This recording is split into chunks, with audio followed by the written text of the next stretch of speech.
pagi anak-anak, apa kabarnya hari ini?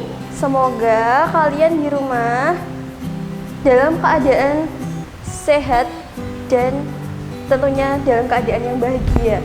Karena hari ini kita akan belajar tematik kelas 5, yaitu tema 1, organ gerak hewan dan manusia, subtema 2, manusia dan lingkungan. Pembelajaran 1 terintegrasi dengan IPA atau ilmu pengetahuan alam dengan kompetensi dasar 3.1 dan 4.1, juga bahasa Indonesia kompetensi dasar 3.1 dan 4.1. Ya, hari ini kita akan belajar tentang organ gerak hewan dan manusia. Ada yang tahu organ gerak manusia itu apa saja yang kita miliki? Iya, salah satunya adalah organ gerak manusia adalah tangan dan kaki. Nah, tangan sendiri mempunyai fungsi berjalan dan untuk melakukan segala aktivitas. Dan yang kedua adalah tangan. Tangan digunakan untuk makan, menulis, mengambil sesuatu. Nah, itu merupakan organ tubuh kita yang sering kita gunakan. Ya, tangan ataupun kaki itu juga salah satu organ gerak yang harus kita rawat setiap hari. Karena tanpa tangan dan kaki, kita juga akan kesulitan melakukan aktivitas sehari-hari. Nah, untuk merawatnya, bagaimana dengan caranya? Cara merawat organ gerak kita, yaitu hanya diam saja di rumah, bermain HP atau menonton TV, atau dengan olahraga. Ya, betul sekali. Dengan olahraga merupakan salah satu bentuk untuk merawat dan menjaga organ kita agar tetap sehat.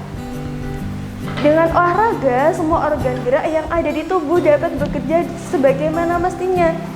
Coba bayangkan, jika kita duduk saja di rumah, tubuh kita akan otomatis merasa pegal karena organ-organ gerak tidak bekerja sebagaimana mestinya. Kita hanya duduk saja di rumah, tidak melakukan aktivitas apa-apa yang gerak, hanya tangannya. Kalau kita olahraga, seperti otot, tulang, dan sendi akan bekerja sesuai fungsinya. Coba kalau kalian berjalan, itu kan merupakan satu jenis olahraga. Kita berlari menggunakan kaki. Kita olahraga menggunakan tangan. Jika kita menggunakan tangan untuk olahraga, kita bisa merentangkan tangan, mengangkat tangan ke atas, menarik tangan ke atas, menarik tangan ke bawah. Itu juga bisa meregangkan otot-otot bagian tubuh kita juga. Begitu jika kita berolahraga, banyak sekali manfaatnya yang kita dapatkan dari olahraga. Tidak hanya dari tulang, otot, dan sendi-sendi kita yang bisa sehat, tapi juga pikiran kita bisa sehat. Nah, di sini Kak Novi akan memberikan suatu bacaan tentang olahraga, yaitu tentang lari ya. Nah, nanti kalian bisa membaca bersama-sama. Oke. Lari merupakan sebuah aktivitas yang cukup sering dilakukan sebagian orang. Lari dapat disebabkan karena banyak hal, misalnya karena terlambat masuk kelas atau bergegas untuk melakukan suatu hal. Nah, itu merupakan contoh satu paragraf tentang lari. Nah, paragraf itu apa? Paragraf itu adalah satu kalimat utama yang digabungkan dengan beberapa kalimat pengembang. Kalimat pengembang di sini, kalimat pengembang itu bisa dikembangkan dari kalimat utama. Sedangkan kalimat utama itu adalah berisi pokok pikiran atau ide pokok. Kalimat utama itu ada 3, maksudnya bisa berada atau terletak di depan kalimat, bisa terletak di depan paragraf, di tengah paragraf, atau di belakang paragraf, atau juga campuran di tengah ataupun di awal. Nah, jenisnya itu tadi ada pengelompokannya sendiri. Ada deduktif, induktif, dan campuran. Deduktif itu apa? Induktif itu apa? Campuran itu apa? Nah, deduktif itu yaitu kalimat utama yang letaknya di awal paragraf. Jadi cara membedakannya adalah deduktif depan, berarti kalimat utamanya ada di awal paragraf. Deduktif depan, jadi di awal paragraf. Nah, yang kedua adalah induktif. Induktif berada di akhir paragraf. Dan yang terakhir adalah kalimat utama yang terletak di awal dan di akhir paragraf. Itu disebut dengan campuran. Nah, sedangkan ide pokok sendiri merupakan gagasan dasar sebuah paragraf. Jadi ide pokok itu intinya dari paragraf itu. Jadi paragraf itu sedang membicarakan apa. Nah, seperti itu. Jadi yaitu yang dikatakan ide pokok. Jadi paragraf tadi yang sudah kita baca bersama-sama tadi, di mana kalimat utamanya dan di mana ide pokoknya. Jadi paragraf yang sudah kita baca tadi coba dibaca diulang-ulang. Nah, kita akan menemukan di mana letak kalimat utama. Oke, jadi kita akan mengidentifikasi bersama-sama ya.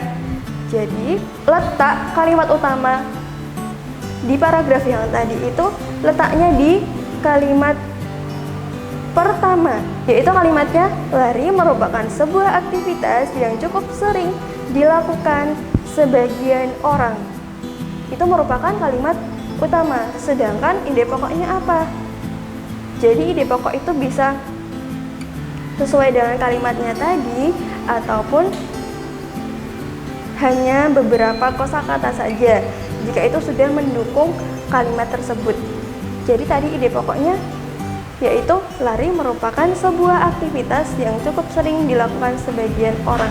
Itu merupakan ide pokoknya dari paragraf yang sudah kita baca tadi.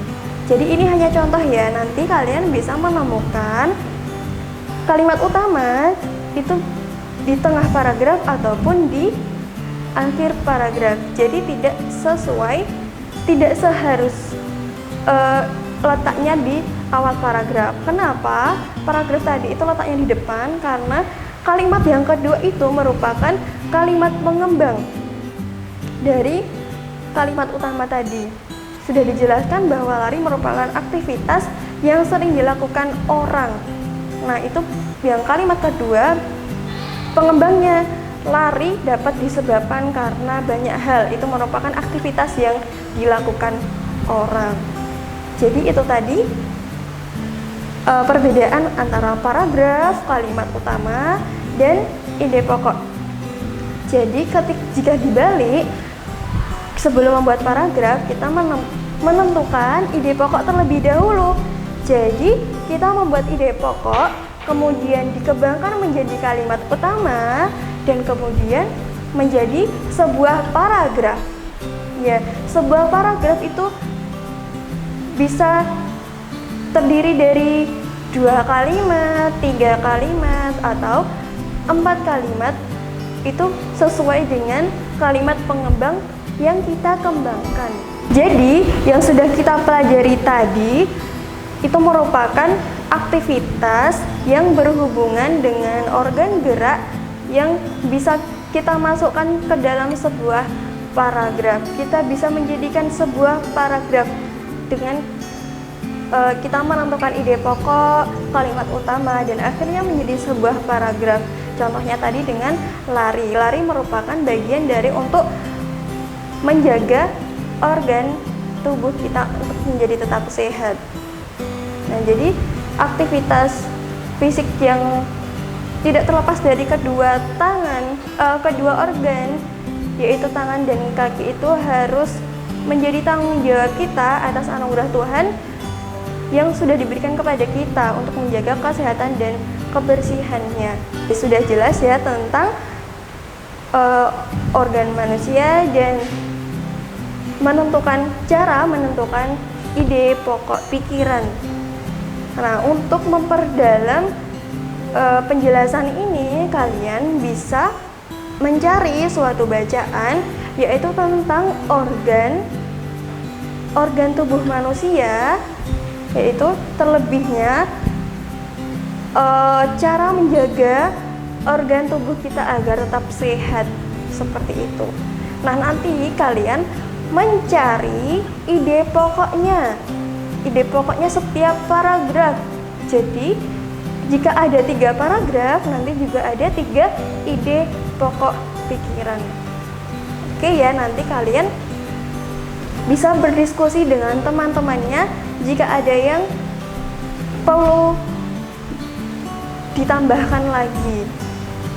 Misalnya ada yang kesulitan mencari ide tentang apa, bacaannya itu tentang apa, seperti itu. Oke ya, cukup sekian materi hari ini, yaitu materi organ gerak hewan dan manusia. Semoga bermanfaat. Wassalamualaikum warahmatullahi wabarakatuh.